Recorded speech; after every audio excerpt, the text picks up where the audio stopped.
The wind, a persistent whisper that had begun its mournful song hours before dawn, now nudged at the thick, uneven stones of the castle walls, a constant reminder of the world outside.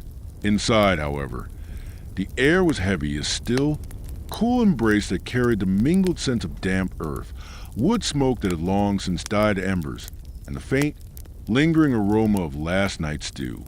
This was the Harda Castle in the year of our Lord 1342, not a place of shining armor and valiant knights in constant battle, but sprawling, lived-in organism, breathing with the slow, steady rhythm of its inhabitants. The darkness was not absolute, for slivers of weak, gray light, pale as watered milk, began to seep through the narrow slits that serve as windows, illuminating dust motes dancing in profound silence. In a small, sparsely furnished chamber, a rough-spun blanket was pulled high around the chin of Alara, a woman whose days were etched not in grand pronouncements, but in the quiet cadence of tireless work. Her breath misted faintly in the frigid air, a fragile cloud against the unyielding chill that seemed to seep from the very stone.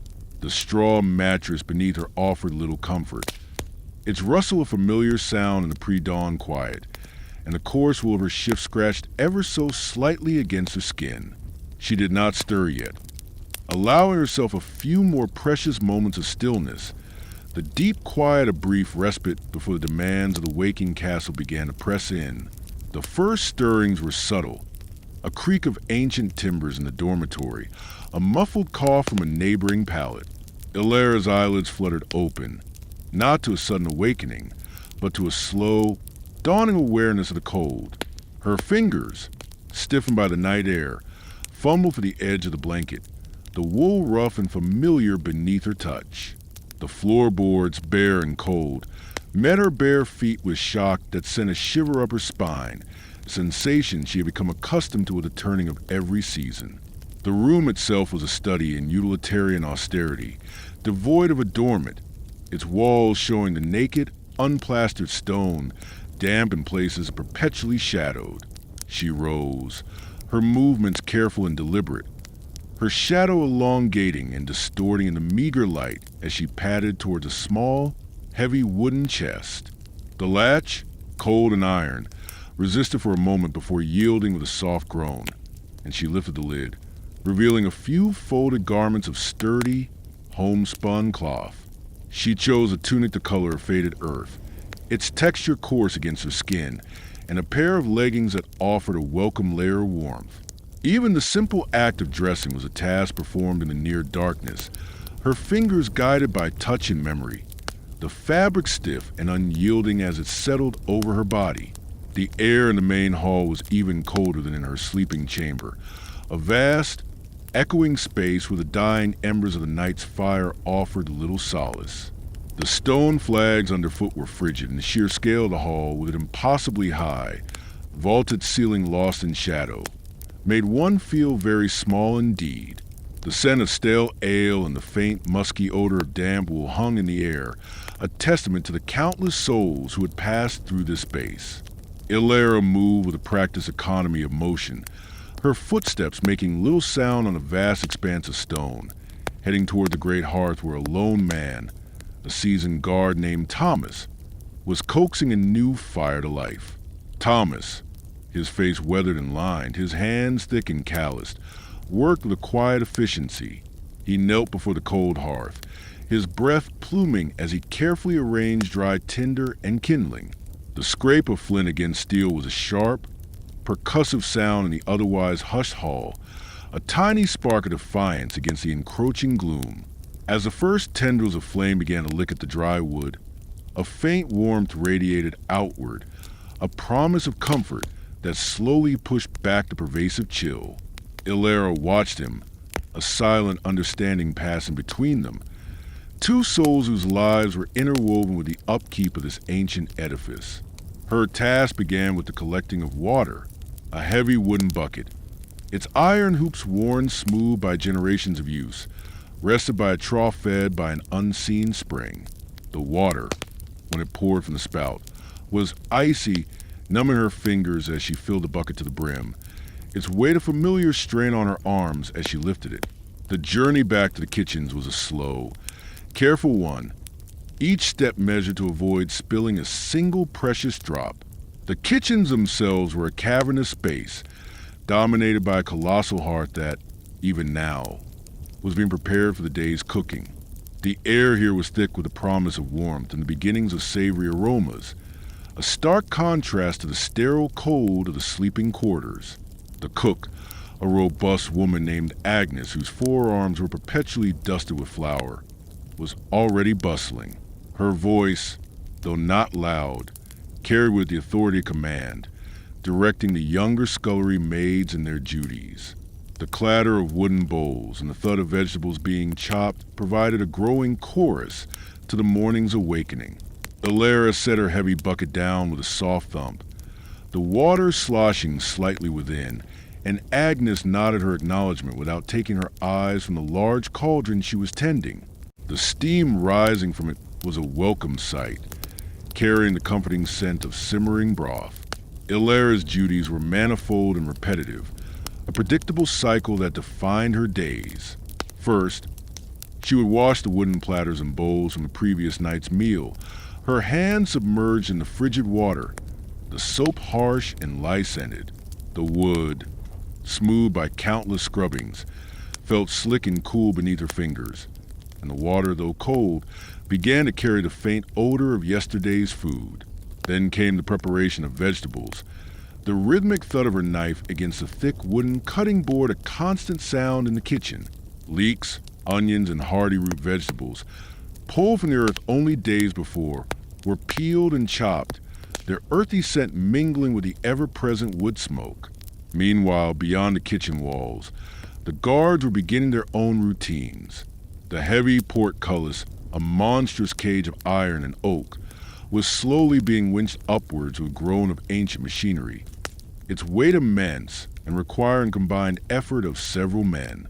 The sound echoed to the courtyard, a deep, resonant rumble that signaled the castle's slow embrace of the day.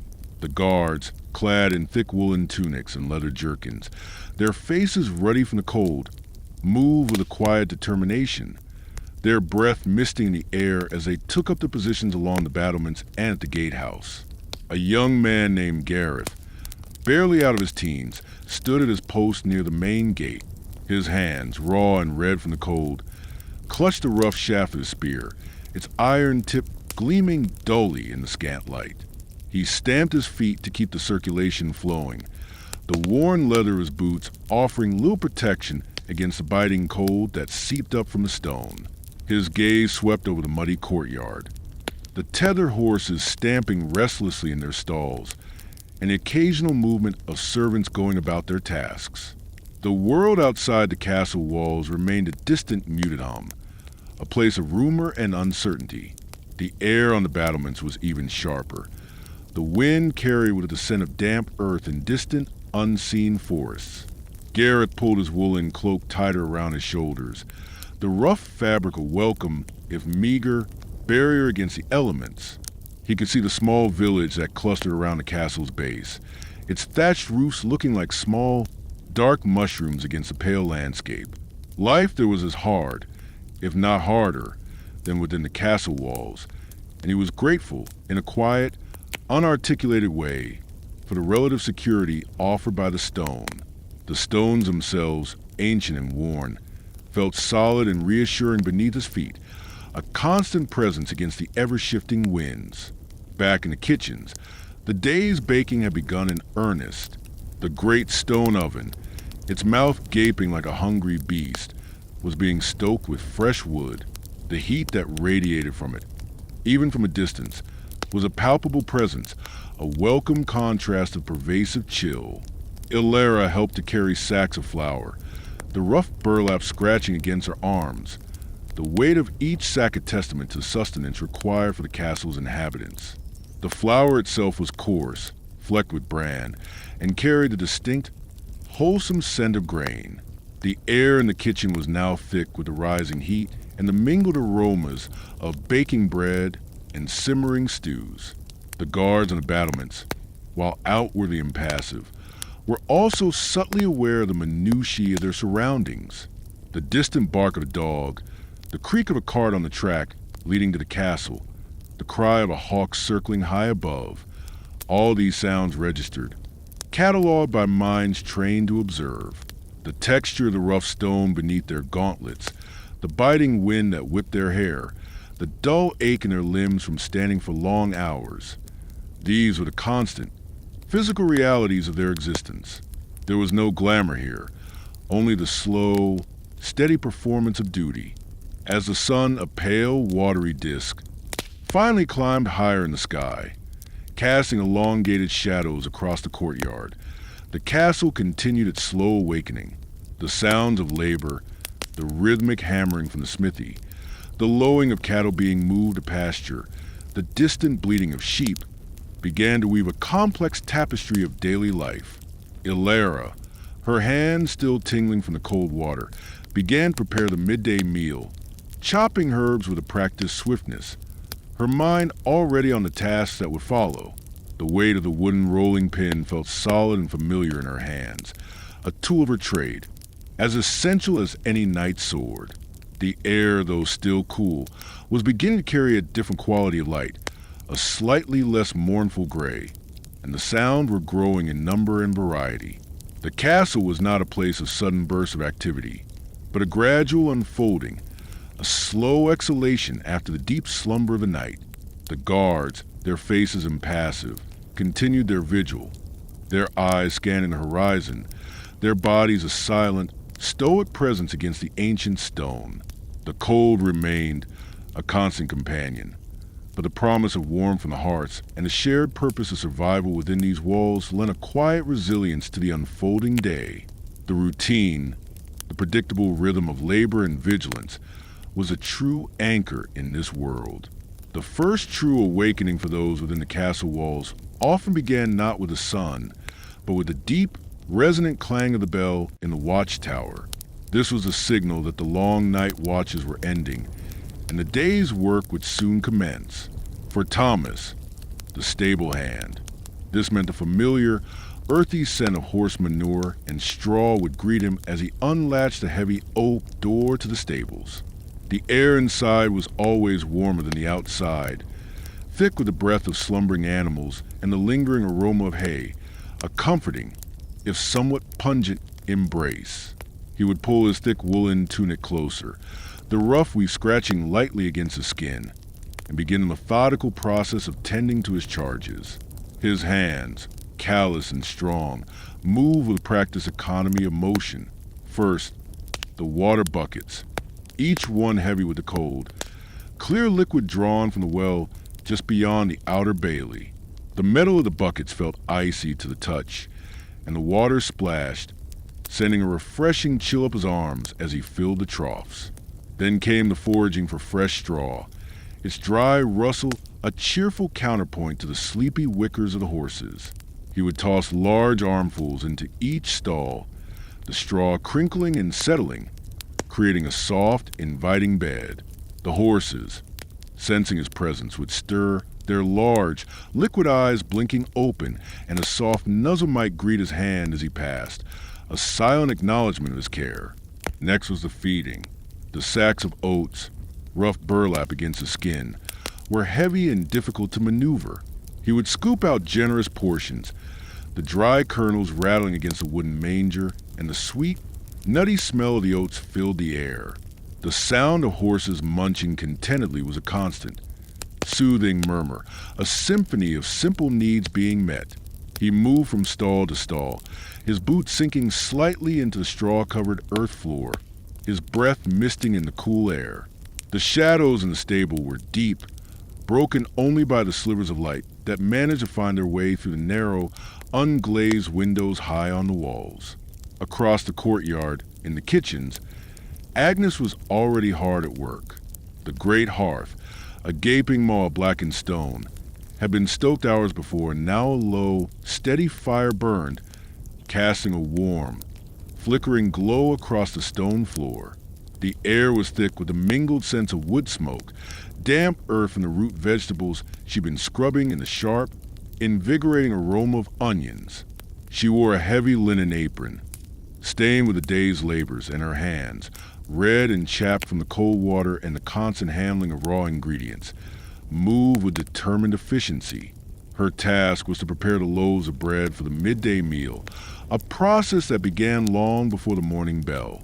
The dough, already risen and fragrant with yeast, lay in a large wooden trough. Agnes plunged her arms into its yielding embrace, the sticky, elastic mass clinging to her skin. She kneaded it with a steady rhythm, pushing, folding, and turning, her muscles working in a familiar cadence. The dough resisted at first, then slowly surrendered, becoming smooth and pliable beneath her strong hands.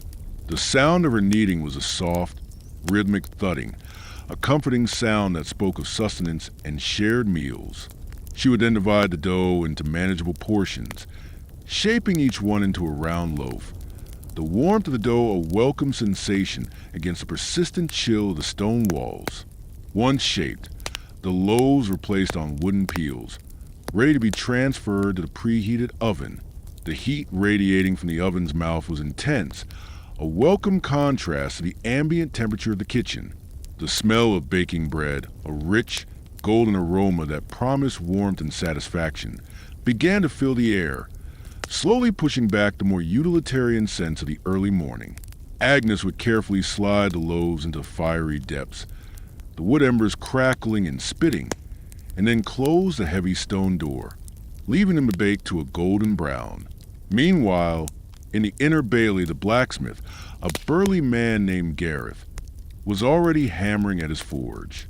The clang of his hammer against red-hot metal was a fierce, percussive sound that echoed through the stone structures. Sparks flew from the anvil like tiny, ephemeral stars, illuminating the smoky interior of his workshop.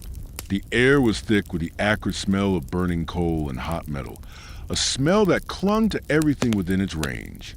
Gareth, his face streaked with soot and sweat, worked with focused intensity, his powerful arms swinging the heavy hammer with practiced, relentless force. He was mending a broken plowshare, a vital tool for the farmers who worked the Lord's lands outside the castle walls. The metal, glowing a brilliant orange, hissed and spat as he plunged it into the quenching tub of water, sending up a cloud of steam that briefly obscured his form. The sudden hiss and the ensuing mist were a fleeting moment of quiet before the hammer began its rhythmic assault once more. The weight of the hammer, balanced and familiar in his grip, was an extension of his own strength. He understood the language of metal, how it yielded to heat and force, and how to shape it into something useful and enduring. Beyond the immediate bustle of the castle's internal workings, life continued its slow, steady pace.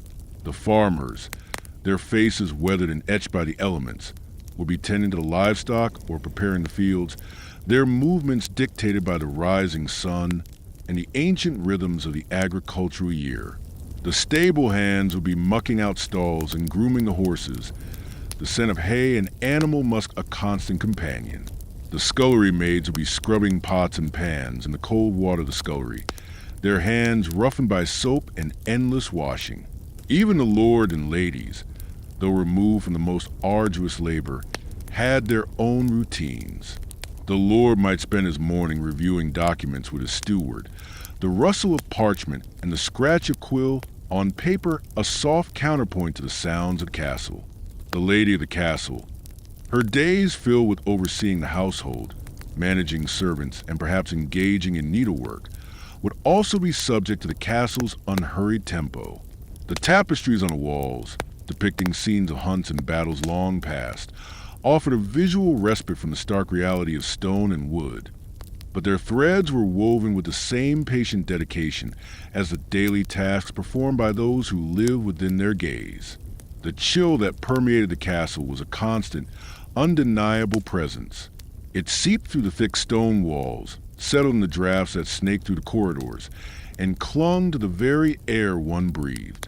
Even with the fires burning in the great hall and the kitchens, pockets of cold persisted, particularly in the sleeping chambers and the less frequented parts of the castle.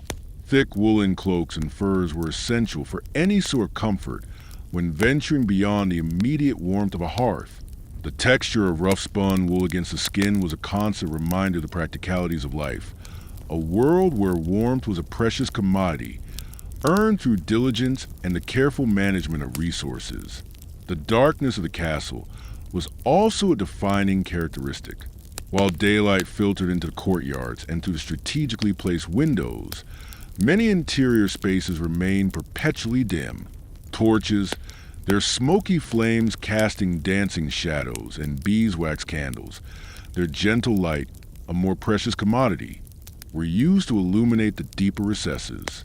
The smell of burning pitch from the torches was sharp and acrid, a scent that spoke of practicality and necessity rather than comfort. The flickering light played tricks on the eyes, making familiar shapes seem to shift and distort, and lending an air of mystery to even the most mundane corners. The guards on the battlements, their vigil unbroken, would feel the cold more acutely. The wind, unobstructed by walls, would bite at their exposed faces and hands. They would shift their weight from foot to foot, their thick boots a meager defense against the icy stone beneath. Their senses, honed by hours of observation, would pick up the slightest sound, the rustle of leaves in the wind, the distant cry of a night bird, the faint creak of a distant gate. These were the subtle cues that formed the backdrop of their existence, a constant awareness of the world beyond the castle's protective embrace. As the day progressed, the rhythm of the castle continued, a steady, unhurried beat. The sounds of labor would ebb and flow, punctuated by the calls of the watch and the ringing of the bells. The scent of cooking food would drift from the kitchens, a promise of the midday meal, a brief respite from the day's exertions. The weight of the stone walls, the rough texture of the woolens, the biting cold, and the ever-present dimness were not sources of complaint, but simply the established realities of life. There was a quiet acceptance, a collective understanding that this was their world, and their purpose was to maintain it day by day, season by season. The guard would take turns descending from the battlements, their armor creaking softly, to warm themselves by the kitchen's hearth or share a moment of quiet in the barracks. The clatter of their metal boots on the stone floors was a familiar sound, a steady reassurance of their presence. They would speak in low voices, their words often sparse, their focus still attuned to the external world. The warmth of fire would seep into their chill bones, a temporary balm against the persistent cold. The shared experience of the watch, the silent understanding of their duty, fostered a quiet camaraderie. In the great hall, the lord and his retinue would gather for the midday meal. The long, heavy wooden table would be laden with hearty fare, simple but filling. The clatter of trenchers, the murmur of voices, and the crackling of the fire in the hearth would fill the space. Even here, though, the chill of the stone would not entirely dissipate, and cloaks would often remain draped over shoulders. The air would be thick with the mingled aromas of roasted meat, stewed vegetables, and the faint, lingering scent of damp wool. The scullery maids, their hands pruned from the cold water, would continue their relentless task of cleaning. The sound of water splashing, pots being scrubbed, and the occasional sigh would be the soundtrack to their work. They would work in pairs or small groups, their shared labor offering a measure of comfort against the monotony and the chill. The rough texture of the stone sinks, the slippery feel of the soap, and the persistent dampness were the tactile realities of their day. The blacksmith, Gareth, would finally cease his hammering as the afternoon wore on, his muscles aching with deep, satisfying weariness. He would carefully bank the coals in his forge, the dying embers casting a soft, red glow. The acrid smell of hot metal would begin to fade, replaced by the more general sense of the castle, wood smoke, damp earth, and the faint aroma of cooking from the kitchens. He would run a callous hand over the newly repaired plowshare, its surface now smooth and strong, ready to return to the fields. As dusk began to settle, casting longer shadows and deepening the existing gloom, the routine of the castle would begin to shift toward the evening. Torches would be lit in the corridors, their smoky flames pushing back the encroaching darkness. The sounds of labor would gradually subside, replaced by the low hum of conversation and the preparations for the evening meal. The guards would resume their positions on the battlements, their forms silhouetted against the fading light, their vigilance unbroken. The cycle of the day, marked by the sun, the bells, and the ceaseless rhythm of work and watch, would continue its slow, unhurried progression. The chill of the stone corridors was a constant companion. Even as the day moved past its midpoint, it seeped from the walls, a damp, pervasive coolness that no amount of wool or fur could entirely banish. For Alara, whose duty it was to tend to the Lord's private solar, this meant a perpetual layering of garments, a simple linen shift beneath a sturdy wool gown, and often a fur-lined mantle for the worst of the drafts that snaked through the arrow slits. She moved with quiet efficiency, her small, nimble fingers smoothing the rough-spun blankets on the Lord's daybed and rearranging the few precious books that lay open on the heavy oak table. The air in the solar was always a little warmer, a testament to a heart that burned steadily there, its fragrant smoke of oak and pine a comforting presence. Yet, even the fire could not entirely dispel the inherent coolness of the castle's ancient stones, a coolness that spoke of centuries of existence and the enduring strength of its formidable walls.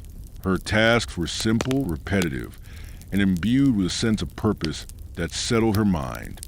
She would sweep the rushes that carpeted the floor, their dried stalks rustling softly under a broom, releasing a faint, earthy scent. Tiny fragments of dropped food, stray threads, and the occasional discarded feather from the quill pens would be gathered and disposed of. The heavy velvet curtains, a deep, muted crimson, would be drawn back further to allow the weak afternoon sun to penetrate, illuminating motes of dust dancing in the shafts of light. The way of the heavy wooden broom, its handle worn smooth by countless hands, was familiar and comforting in her grasp. Each sweep a practiced movement learned over years of dedicated service. In the kitchens, the rhythm of preparation for the evening meal was a slow, steady thrum. The aroma of simmering broth, fragrant with leeks and herbs, hung thick and inviting in the air, mingling with the sharper tang of onions being chopped and the occasional earthy perfume of root vegetables. Agnes, her face perpetually flushed from the heat of stoves, would be carefully stirring a large cauldron, the thick liquid bubbling gently. Her wooden spoon, dark and stained from years of use, would move in slow, deliberate circles, ensuring the contents did not stick. The clang of metal ladles against iron pots and the rhythmic thud of a cleaver on a wooden block provided a constant, low-level soundtrack to the arduous work. She would pause for a moment, wiping a bead of sweat from her brow with the back of her hand, and glance at the sacks of grain stacked against the wall, their rough burlap surfaces cool and slightly dusty to the touch. The sheer volume of food required to feed the castle's inhabitants was immense, a constant challenge to procure and prepare. Yet, there was a quiet satisfaction in the abundance, a tangible representation of the castle's ability to sustain its people through the long, often harsh months. The warmth from the hearths, the rich smells, and the shared effort of the kitchen staff created a pocket of comforting activity within the castle's otherwise austere embrace. Outside, the guards on the ramparts continued their silent vigil, their figures stark against the vast expanse of the sky. The wind, a constant presence, would whip their cloaks around them, carrying with it the scent of distant forests and damp earth. They stood with a quiet patience, their eyes scanning the horizon, their hands resting on the hilts of their swords. The rough, cold stone of the battlements offered little comfort, and the chill would penetrate even through their thick leather jerkins and wool tunics. Each gust of wind would tug at their hair and make their ears ache with the keenness of the cold. One of them, a young man named Thomas, would shift his weight from one foot to the other, his boots crunching softly on the gravelly surface of the walkway. He would pull his woolen cap lower over his ears, the scratchy texture a familiar sensation against his skin. His gaze would linger on the distant fields, now muted in color as the sun began its descent, and he would think of the simple life he had left behind, the warmth of his mother's hearth, and the easy camaraderie of his village. But this was his duty now, and the steady thrum of his own heartbeat, a steady drumbeat against the vastness of the world, was his constant companion. In the armory, Master Elias would be meticulously tending to the weapons. The air was tinged with the sharp, metallic scent of oiled steel and leather. He would carefully examine each sword and dagger, his weathered hands moving with a surgeon's precision. The weight of a well-balanced sword in his hand was a familiar sensation, a testament to its craftsmanship and its potential to protect. He would run a thumb along the edge of a blade, feeling its keenness, and then meticulously wipe away any trace of moisture that might lead to rust. The faint reflection of the torchlight on the polished surfaces of the armor and weapons created a subdued, glinting spectacle. He would hear the distant clang of hammers from a blacksmith's forge, a sound that had been a constant throughout the day, and he would nod to himself, a silent acknowledgement of the interconnectedness of their work. The swords he maintained, the shields he inspected, all relied on the strength and skill of men like Gareth. The rough texture of the leather straps, the cool, unyielding metal of a helm, and the smooth, worn grip of a sword hilt were all tactile elements of his world. He would carefully store each weapon in its designated place. The quiet order of the armory a reflection of his own methodical nature. The sounds of the castle, though muted by the thick stone walls, would continue their subtle symphony. The distant bleating of sheep from the outer pens, the lowing of cattle in the byre, and the occasional bark of a guard dog would drift in on the evening air. The clatter of plates and the murmur of voices would emanate from the great hall, where the servants would be setting the tables for the evening meal. It was a tapestry of sounds, each thread woven into the larger fabric of castle life, a constant reminder that even in its stillness, the castle was a place of perpetual activity. As the sun dipped below the horizon, painting the sky in hues of orange and deep purple, the torches would be lit more liberally, casting flickering shadows that danced and elongated. The chill in the air would deepen, and the inhabitants would draw closer to the fires, seeking solace and warmth. The day's labor, for most, was drawing to a close, but the cycle of the castle was far from over. The sentinels would remain at their posts, their vigilance a silent promise of security, and the cooks would continue their preparations, ensuring that even in the heart of the night, sustenance would be available. It was a life of routine, of quiet perseverance, and of an enduring strength that resonated through the very stones of the castle. The great hall, usually a space of bustling activity during the day, would begin to transform as evening approached. The scullery maids, their faces streaked with soot and their hands red from the cold water, would bring in armfuls of rushes, their dry stalks rustling with a satisfying crispness. They would scatter the manure across the flagstone floor, a fresh layer to absorb the spilled ale and the dropped scraps of food that inevitably accumulated. The air would still hold the lingering scent of the day's meals, a comforting blend of roasted meats and hearty stews, now overlaid with a faint, sweet perfume of the fresh rushes. The weight of the rush bundles, though light, felt substantial in their arms, a tangible part of their daily contribution. The large oak tables, their surfaces scarred and polished by generations of use, would be meticulously wiped down with damp cloths. The heavy wooden benches, solid and unyielding, would be pushed into place. The flickering light of the torches, newly lit and beginning to smoke, would cast long, dancing shadows across the room, creating a warm, if slightly uneven illumination. The rough texture of the tablecloths, coarse homespun linen, would be smoothed out, ready to receive the feast. The sounds in the hall would be a low murmur of voices, the clatter of wooden trenchers being stacked, and the occasional scrape of a stool on the stone floor. Meanwhile, in the buttery, the ale barrels would be tapped, their contents flowing with a steady, gurgling sound. The heavy oak tap, worn smooth by countless hands, would be turned with practiced hand. The rich, malty aroma of the ale would fill the small, cool space, a welcome scent after a long day of work. The wooden tankards, each bearing the marks of its own history, would be lined up ready to be filled. The coolness of the ale itself, drawn from the depths of the cellar, was a refreshing contrast to the warmth of the kitchens and the general atmosphere of the castle. The stewards would oversee the arrangements, their movements precise and efficient. They would ensure that the Lord High Table was properly set with finer cloths and the few pieces of pewter that served as their best tableware. The weight of the pewter goblets, surprisingly heavy and cool to the touch, would be familiar to them. They would also check the arrangements for the lesser tables, where the knights, squires, and castle officials would dine. Every detail, from the placement of the salt cellars to the number of candles to be lit, was considered and executed with a quiet diligence. The sounds from the kitchens would grow more insistent as the evening meal drew nearer. The sizzle of meat hitting hot fat, the rhythmic chopping of vegetables, and the bubbling of sauces would create a more pronounced symphony of culinary preparation. The air would become even more saturated with the delicious, varied aromas of the impending feast. It was a sensory immersion, a testament to the abundance that the castle could provide even for its humbler inhabitants. The sheer variety of smells, from the savory to the slightly sweet, would make stomachs rumble in anticipation. Even the smallest tasks held their own quiet dignity.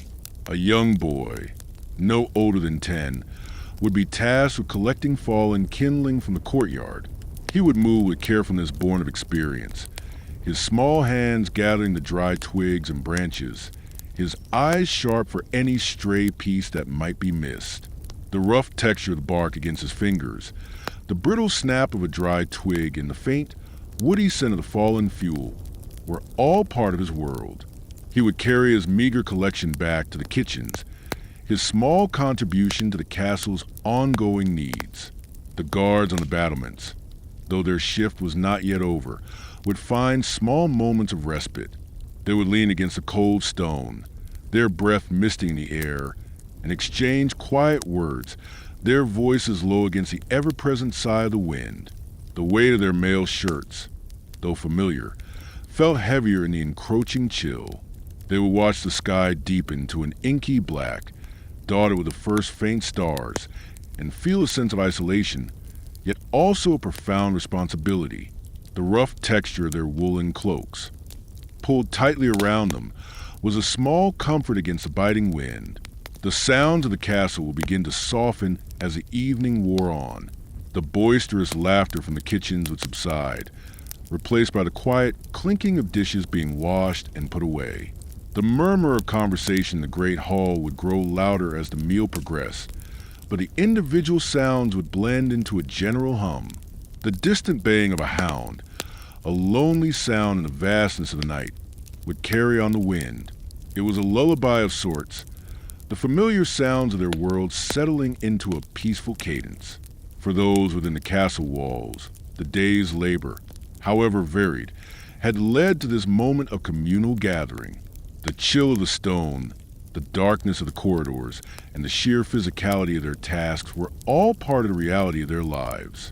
Yet, there was a deep-seated resilience, a quiet acceptance of their circumstances, and a shared understanding of their roles within the larger organism of the castle. The evening meal was not just sustenance.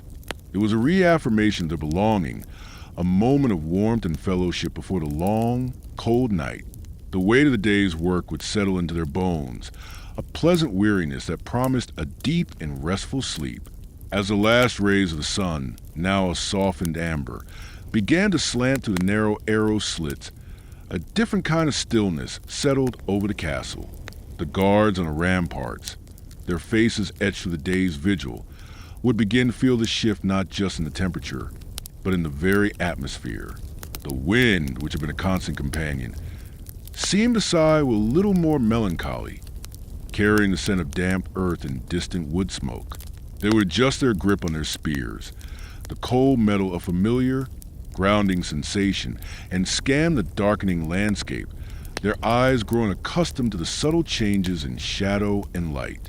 The weight of their tunics, woven from coarse wool, felt a little heavier now, a physical reminder of protection they offered. Down in the kitchens, the air, thick with the lingering aromas of roasted meat and simmering stews began to cool. The hearth, which had roared with life all day, now subsided to a contented glow, casting dancing shadows on the stone walls. The scullery maids, their hands roughened by scrubbing and rinsing, would wipe down the heavy wooden tables, the damp cloth leaving faint trails that quickly evaporated. The clatter of pots and pans grew less frequent, replaced by the soft thud of them being stacked and the quiet swish of straw being swept into corners. Even the scurrying of mice, a common background noise, seemed to hush, as if sensing the approach of deeper quiet. The lords and ladies, having concluded their own more refined meals, would retreat to chambers where flickering candlelight pushed back the encroaching gloom. The tapestries hanging on the walls, depicting scenes of hunts and battles, seemed to absorb the dwindling light, their vibrant colors muted and softened. The heavy velvet curtains, drawn against the chill, muffled the sound from the courtyard and corridors, creating pockets of almost profound silence. A servant might enter, bearing a fresh log for brazier, the faint scent of burning pine accompanying their quiet movements, and the crackle of the new will be the only interruption to the stillness. For Agnes, the laundress, her day was drawing to a close. The vast expanse of the laundry yard, now empty of the colorful banners and linens that hung drying in the sun, felt vast and deserted. She would gather her worn wooden buckets, their surfaces smooth from years of use, and carry them back towards the steaming wash house. The air within was still warm and humid, a welcome contrast to the outside chill, and a faint, clean scent of lye and dried herbs hung in the air. Her shoulders ached with familiar weariness, the repetitive motions of scrubbing and wringing deeply ingrained in her muscles. She would carefully stack the last of the freshly laundered cloths, their rough texture soft against her callous hands, and hang them near the dying embers of a small fire. The dampness clung to the air, and the rhythmic drip of water from a leaky pipe was the only sound. Agnes would take a moment, leaning against the cool, damp stone of the wall, and let out a soft sigh. Her gaze would drift towards a small window, where the sky was now a deep bruised purple, and the first brave stars were beginning to prick through the darkness. It was a quiet beauty, a gentle reminder of the world beyond these imposing walls. The guards on the battlements, their shifts nearing their end, would feel the cold seeping deeper into their bones. The wind, no longer just a sigh, now tugged at their cloaks with more insistent hand, and the distant howl of a wolf, a rare but unsettling sound, would carry across the fields. They would huddle closer together, their breaths pluming like tiny clouds in the frigid air, and exchange quiet nods, a silent acknowledgement of the long night ahead. The rough wool of their tunics, though familiar, offered little protection against the penetrating dampness that had settled in. In the great hall, the last vestiges of the evening meal were being cleared. The long trestle tables, scarred and worn from countless gatherings, were being wiped down with damp cloths. The scent of beeswax in the candles mingled with the lingering aroma of roasted meat and ale, creating a comforting, if somewhat heavy, perfume. Servants moved with practiced efficiency, their footsteps muffled on the rushes strewn across the floor, and the only sounds were the clinking of pewter plates and the soft scrape of wooden benches being pushed back into place. The vastness of the hall, so lively just a short while ago, was now beginning to feel cavernous and quiet. The master of the household, his face illuminated by the warm glow of a single, thick candle, would sit at his desk, reviewing ledgers and parchments. The quill in his hand, its feathers slightly worn, would scratch softly against the rough paper, a sound that seemed amplified in the growing silence. The air in his chamber was cooler now, the fire in the hearth having settled to glowing embers, and the weight of responsibility, a constant companion, fell heavier in the quiet. He would dip the quill into the ink pot, the dark liquid a stark contrast to the pale parchment, and his focus would remain solely on the task at hand. The sound of the castle's closing bells would begin to echo through the stone corridors, a deep, sonorous chime that signaled the end of the day's activities for many. The gates would be secured, the heavy wooden bars groaning into place, and the torches in the courtyards would be extinguished, leaving only the pale glow of the moon to illuminate the outer walls. Even the hounds in the kennels would settle down, their usual barking subsiding into soft whines and contented sighs as they curled up on their straw bedding. The entire structure of the castle seemed to exhale, a collective settling into the quiet embrace of the night. For Alara, the weaver, her loom stood silent and still in the corner of her small chamber. The threads, still vibrant with the colors of the day, seemed to hold the last of the fading sunlight. She would run her fingers over the smooth, cool wood of the loom, a tactile connection to the work that had filled her hours. The scent of wool and lanolin, a constant in her life, was particularly strong in the quiet air of her room. She would carefully fold the piece she had been working on, a complex pattern of interwoven knots, and place it gently on a nearby shelf. The chill from the stone floor would begin to creep up her legs, and Alara would pull her thick woolen shawl more tightly around her shoulders. The rough texture of the fabric was a familiar comfort, a tangible barrier against the encroaching cold. Her eyes would scan the room, taking in the simple furnishings, the worn wooden stool, the small chest at the foot of her bed, all bathed in the soft, hazy light of a single tallow candle. The shadows in the corners seemed to deepen, to stretch and writhe in the flickering illumination, but they held no fear for her, only the quiet presence of the night. She would then move to her bed, a simple frame with a straw-filled mattress, and pull the heavy linen sheets and wool blankets up to her chin.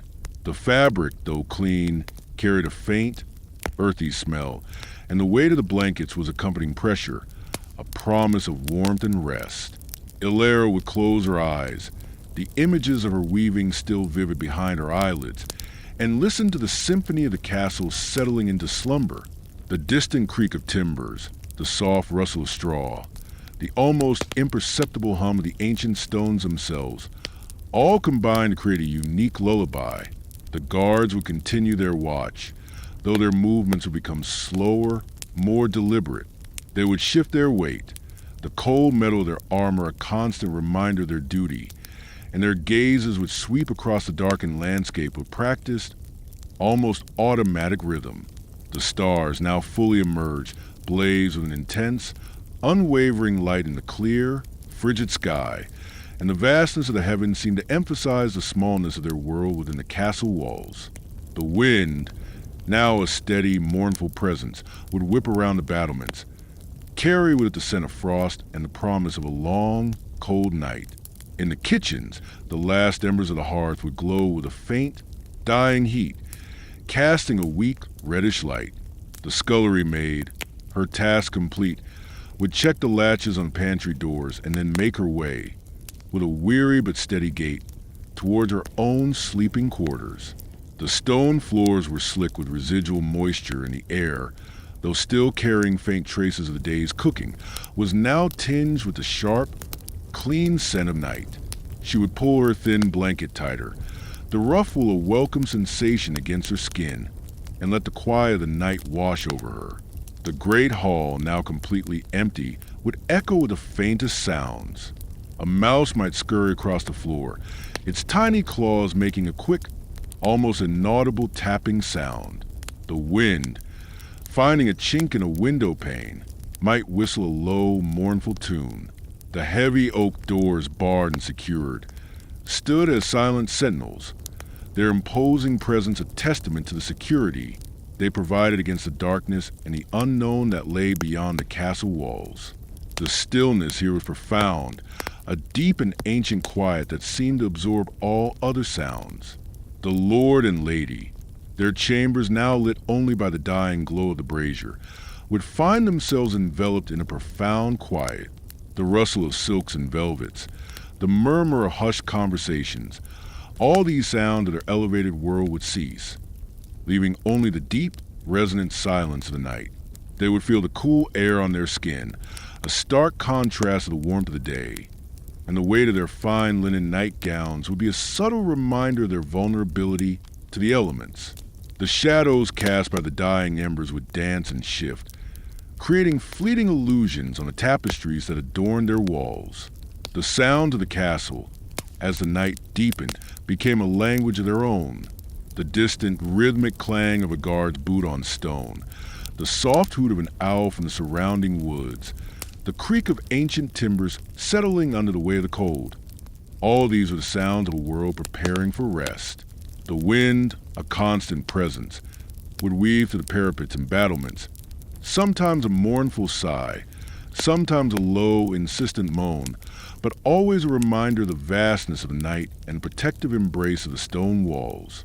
And so, as the stars climbed higher in the inky black sky and the moon cast its pale, ethereal glow of the sleeping castle, the day's labors would finally give way to profound peace of slumber. The cold and the darkness, the constant companions of their lives, would be softened by the warmth of shared shelter and the quiet resignation of a day well spent.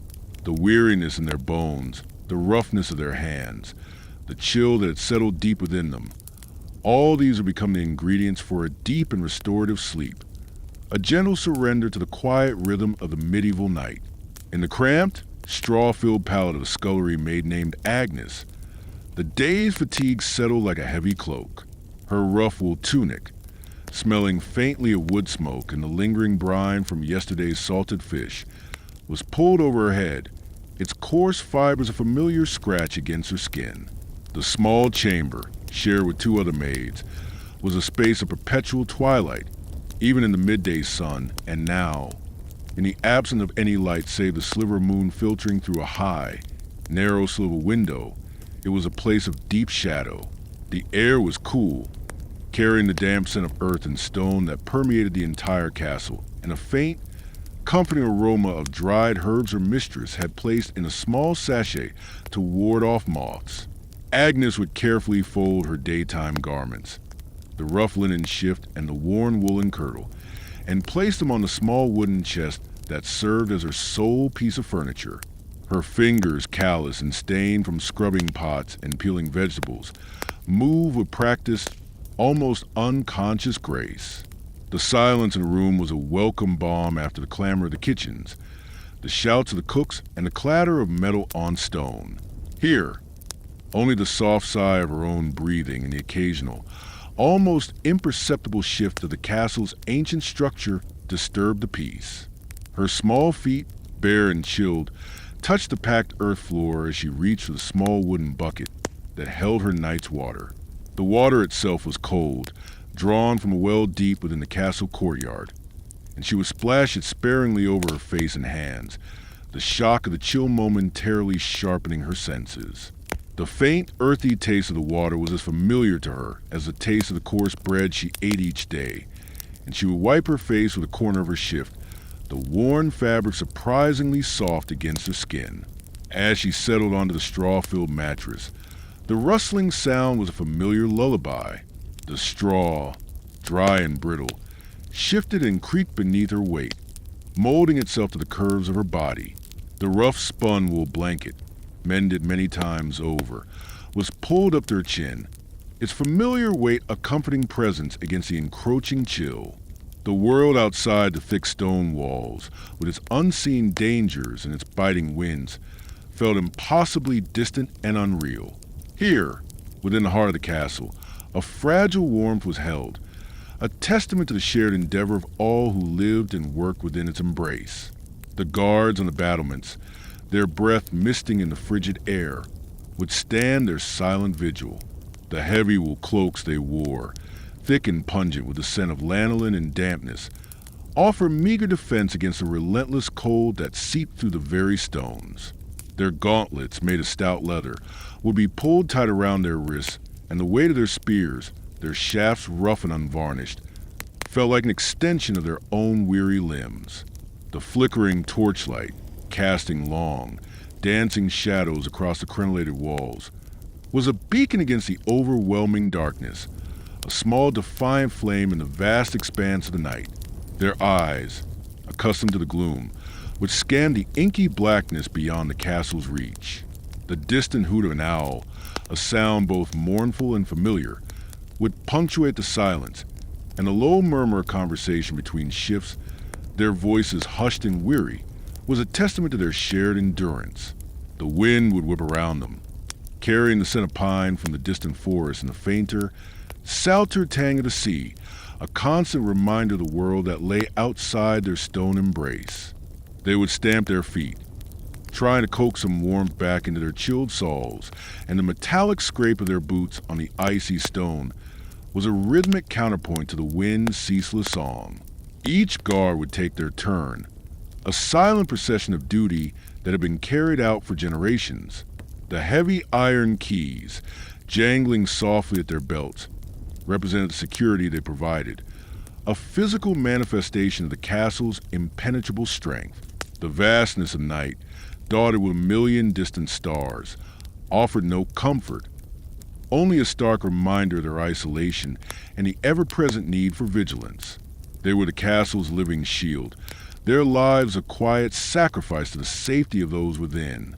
In the kitchens, the last embers of the great hearth would glow, casting a warm orange light on the soot-stained walls. The air, still thick with the day's cooking smells, hints of roasted meat, yeast in the bread, and the subtle perfume of herbs, would begin to cool, and the stone floor, still radiating a faint warmth from the day's fires, felt blessedly soft beneath the feet of the scullery maids. The great cauldrons, their surfaces scarred and blackened from countless meals, would gleam dully in the firelight, and the wooden tables, worn smooth by generations of use, bore the marks of many hands. The final tasks of cleaning would be completed with a quiet efficiency. The wooden trenchers, scrubbed clean and stacked neatly, and the pewter goblets, their surfaces polished to a dull sheen, were testament to their diligent work. The lingering warmth of the hearth was a precious commodity, a final comfort before they retreated to their colder sleeping quarters. The scent of wood smoke, so pervasive throughout the castle, was here concentrated, a comforting aroma that spoke of sustenance and survival. The cook, a stout woman with hands like small shovels, would rake the dying embers, her movements slow and deliberate. She would hum a tuneless melody, a soft counterpoint to the crackling of the wood, and her face, etched with the lines of years spent over hot fires, would soften in the firelight. The day's labor, hard and relentless, was finally coming to an end, and a quiet satisfaction would settle over her as she surveyed her domain. As the guards changed one last time and the castle's great hall fell into a profound silence, the sounds of the night became more pronounced. The wind, no longer a distant whisper, would begin to howl through the battlements, a mournful lament that seemed to echo the very soul of the ancient structure. The timbers of the roof, stressed by the cold, would groan and creak, their ancient voices speaking of endurance and time. The distant bark of a fox in the surrounding woods, a sharp, reedy sound, would pierce the quiet, a reminder of the wildness that lay just beyond protective embrace of the stone. Inside, in the small chambers, the air grew noticeably colder. The last of the firelight in the great hall would die down, leaving only the faint glow of a few strategically placed oil lamps. The thick velvet curtains, drawn against the drafts, would rustle softly as the wind found its way through unseen cracks and crevices. The weight of the day, the physical exertion and the mental fatigue, would begin to pull at every muscle, urging a surrender to the inevitable embrace of sleep. For the lord and lady, their chambers were a sanctuary of sorts, though still touched by the castle's pervasive chill. The fur rugs on the floor, though luxurious, offered little warmth against the cold stone beneath. The heavy tapestries on the walls, depicting scenes of hunts and battles long past, absorbed the dwindling light and seemed to deepen the shadows that danced in the corners of the room. The air, despite the brazier's dying embers, carried a distinct coolness, a reminder that even within the heart of power, nature's dominion was absolute. They would shed their fine garments, the silks and velvets giving way to the softer, warmer linen of their night clothes. The rustle of fabric was a gentle sound, a whisper of comfort in the vast silence. The weight of the day's responsibilities would begin to lift, replaced by the simple, primal need for rest. The shadows on the walls, no longer illuminated by the full glow of the fire, would soften and blur, becoming less defined, less threatening. The sounds of the castle, now muted by distance and the thick stone walls, would filter through. The distant clang of a guard's helmet, the soft shuffling of his boots, the occasional murmur of his voice in hushed tones. All these were the sounds of the castle's living heart still beating, a slow, steady pulse in the stillness of the night. The wind, a constant companion, would whistle through the arrow slits, a low, mournful tune that seemed to weave itself into the very fabric of their dreams. And so, as the last vestiges of light faded from the sky and the moon climbed to its zenith, the castle would settle into its deepest slumber. The cold, so ever-present, would become a part of the night's embrace, a reminder of the raw, untamed world outside. The darkness, a vast and encompassing presence, would offer a cloak of anonymity, a chance of the weary to find solace and respite. Agnes, nestled amongst her companions in the cramped chamber, would feel the straws shift beneath her one last time. The rough wool of her blanket would be a familiar, comforting scratch against her cheek. Her breathing would deepen, becoming slow and even, a quiet rhythm against the hushed sounds of the night. The last conscious thought would be of the simple warmth of her straw bed, a small haven against a vast, cold world. The guards on the battlements, their vigil unwavering, would feel the chill settle deeper into their bones. They would pull their cloaks tighter, the rough wool a familiar embrace. Their eyes, though weary, would remain alert, their senses attuned to the slightest disturbance. Yet, even in their watchfulness, a certain peace would begin to descend, a quiet acceptance of the night's long, silent reign. The lord and lady, their chambers cloaked in shadow and silence, would feel the day's weariness finally claim them. The soft linen against their skin would be a gentle whisper of comfort. Their thoughts would drift, unbidden, towards a realm of dreams, leaving behind a weight of crowns and castles. The cold air would kiss their skin, a final, cool caress before sleep's deeper warmth enveloped them. The sounds of the castle would fade, becoming indistinct murmurs, the whispers of a sleeping giant. The wind's lament would transform into a gentle lullaby, and the creaks and groans of the ancient structure would become the soft sighs of a world at rest. The darkness would deepen, becoming a soft, velvety blanket, and the cold would no longer feel like an adversary, but a gentle presence, encouraging a deeper, more profound surrender. And so, as the night wore on and the stars wheeled silently overhead, the castle and all its inhabitants would drift into a shared, restorative sleep. The rough hands, the weary bones, the watchful eyes, all would find solace in the quiet embrace of slumber. The world outside would continue its silent, indifferent dance, but within the protective walls, a fragile peace would reign, a testament to the enduring rhythm of life and rest in a medieval night. Agnes would feel herself sinking, slowly, gently, into the soft, yielding darkness, the straw beneath her familiar, comforting anchor. The last sound she would hear, if she heard anything at all, would be the soft, even rhythm of her own breathing, a quiet testament to a day's end and the promise of a new dawn.